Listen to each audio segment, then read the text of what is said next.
Assalamualaikum warahmatullahi wabarakatuh. Hi guys, today we will explain about how to make mango juice. Before that, we will introduce ourselves. Hi, my name is Muamar Ginandaru Hafid. My number is 12. Hi, my name is Izdad Fakhri alias Ashfa. My number is 10. Hello guys, my name is Dani Prasetyo. My number is 6. Hi everyone, my name is Nazirul Umam. My number is 30. We are from Class 9A. First, prepare the ingredients and equipment.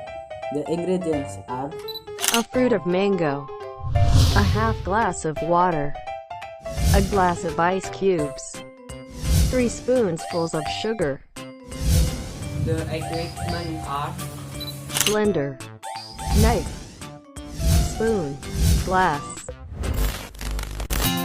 first peel the mango.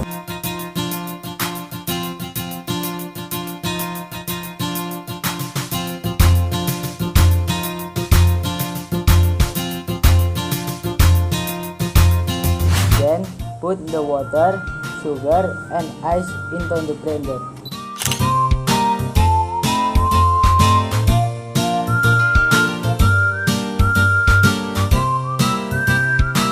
After that, turn on the blender and process it until the texture is smooth.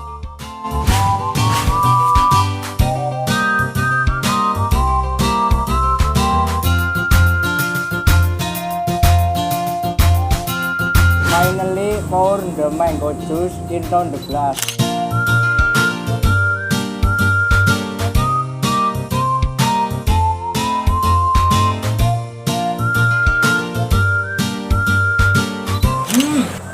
Mango juice ready to drink. Yummy! Thanks for watching. Wassalamualaikum warahmatullahi wabarakatuh.